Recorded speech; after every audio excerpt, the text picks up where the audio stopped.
All right, Salakia, the video cut out. But anyway, that never happened with King Solomon. King Solomon was never chastened or whipped with the rod and the stripes of men. That's what verse is talking about.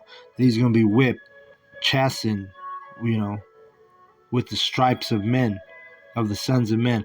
There's no account ever of King Solomon being in this position, getting whipped and chastened and by the stripes of men. All right. If you understand the scriptures, King Solomon was during his time. Israel was at peace. It was actually like the most. It was the best time to be an Israelite because we were in dominion, and there was no war. We had all the dominion. Basically, that was a time of peace during King Solomon for 40 years of Israel. It was because of the iniquity, and I don't want to get too far off the subject of reincarnation, but the point is this happened to Yahweh Shai, all right, who was King Solomon in the reincarnation. This never happened to King Solomon. So I'm going to read it again, and then you use your own spiritual eye of discernment to understand this truth. 2 Samuel 7:14. I will be his father, and he shall be my son. If he commit iniquity, I will chasten him with the rod of men and with the stripes of the children of men. All right, so again, that happened to Yahweh Shai, not King Solomon, but the prophet Samuel was speaking in the prophecy. It was a prophecy. All right, speaking about Yahweh Shai, who was Solomon in the reincarnation. Okay, so now I'm going to grab John. Again, my lesson today is on reincarnation in the Bible.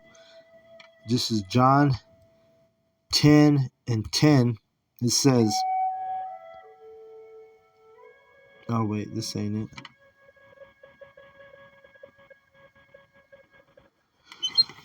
Oh, it's lucky I wrote it down wrong.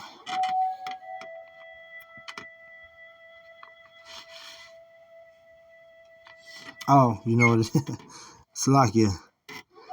Revelation 10:10. I did write it down wrong. It says, oh man. You know what? I gotta pause this.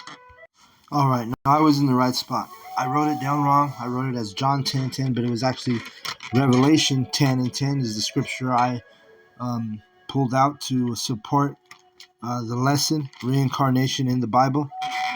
So I'll actually start at 8. It says, Revelation 10:8, and the voice which I heard from heaven spake unto me again and said, Go and take the little book which is open in the hand of the angel which standeth upon the sea and upon the earth. And I went unto the angel and said unto him, and the little book is the Bible, right? The angel tells him to take the little book, which is the Bible. And verse 9, and I went unto the angel and said unto him, Give me the little book. And he said unto me, Take it and eat it up, and it shall make thy belly bitter, but it shall be sweet, be in thy mouth sweet as honey, right? Because we always tell you the scriptures, it's the sweetness first when you eat it, but then when you actually endure and you put through the fire, putting through the trials and tribulations that we have to go through, it becomes bitter, right? So verse 10, and this is John the Revelator, and I took the little book out of the angel's hand and ate it up, and it was in my mouth sweet as honey, and as soon as I had eaten it, my belly was bitter, right? Because it's beautiful to know you're an Israelite, it's beautiful, but the more you learn, the more we understand this truth, guess what? It becomes bitter. You start to you really get vexed by everything and everybody because you see all the wickedness in everything and everybody around you. All right?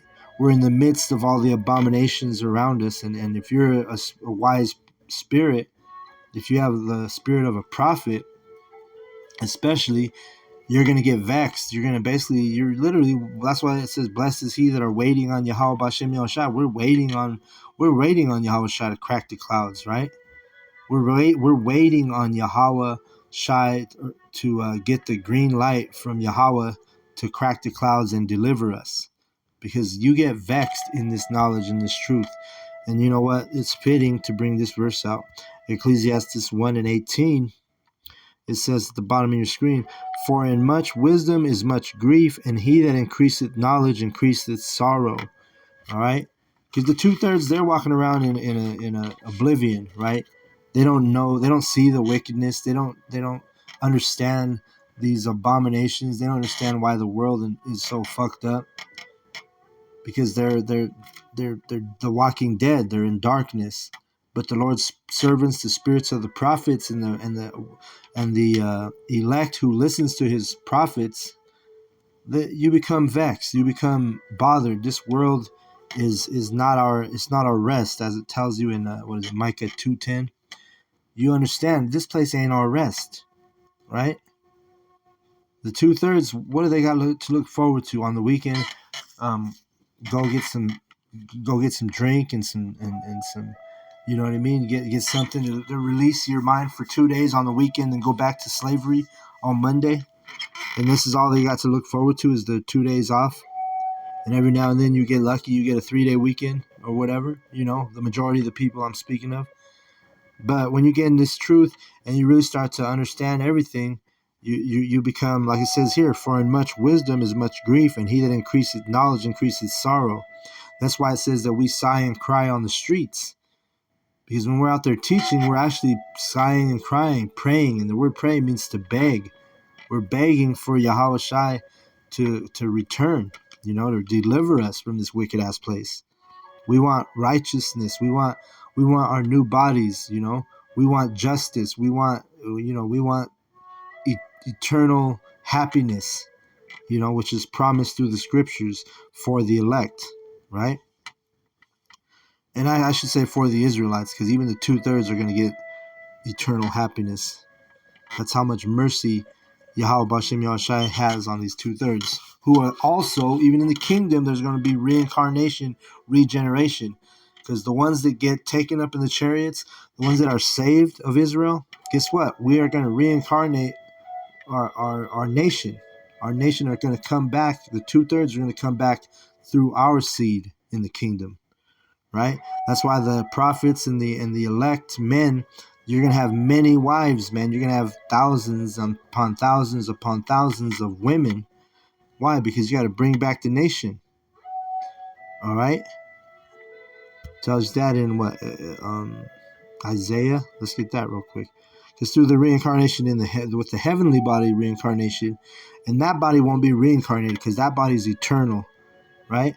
But Isaiah, is it 60? I think.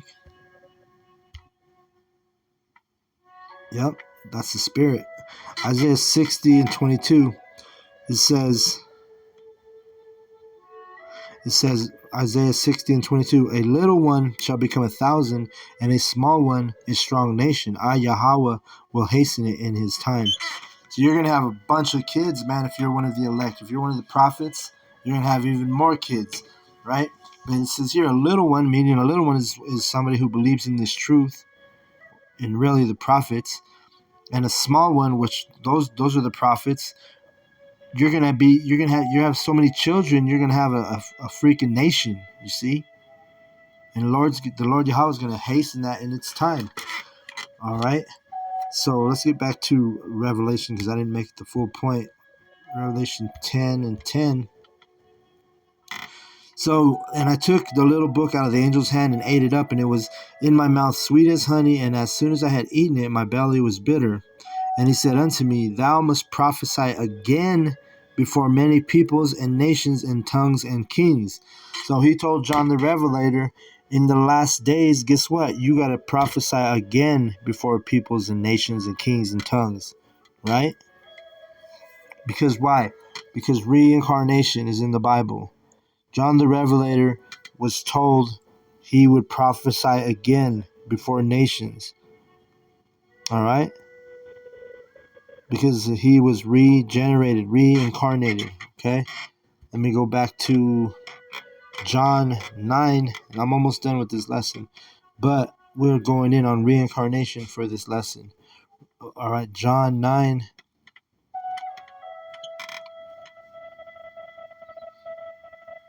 Let's see. It's like it's like John 9:1, and it says in verse 9:1, and as Yahushua passed by, he saw a man which was blind from his birth. So keep it in mind, this man that we're talking about he was blind since he was born. Okay. And his disciples asked him, saying, Master, who did sin, this man or his parents, that he was born blind? All right. So the disciples, because they knew reincarnation, regeneration, they asked Yahushua, hey, why is this guy blind? What did he do? Was it his sin, or was his parents' sin? Now, if he was blind from birth, they say that babies are innocent, right? Then how could he be cursed being blind from his birth by sinning if he was just an infant, just barely born, right? Why? Because of reincarnation. It was the reason why they were asking was because they were inquiring, was this man wicked in his past life? Was this man, was he a demon in his past life? Is that why he's been born blind since birth? Or was it because of his parents' sin? Why? Because they understood the reincarnation, regeneration, right? And Salaki, I don't know what that was about. All right, I don't know why it switched like that. But anyway, and in verse 9 it says, or 9:3, and Yahushua answered, neither hath this man sinned nor his parents, but that the works of the Most High should be made manifest in him.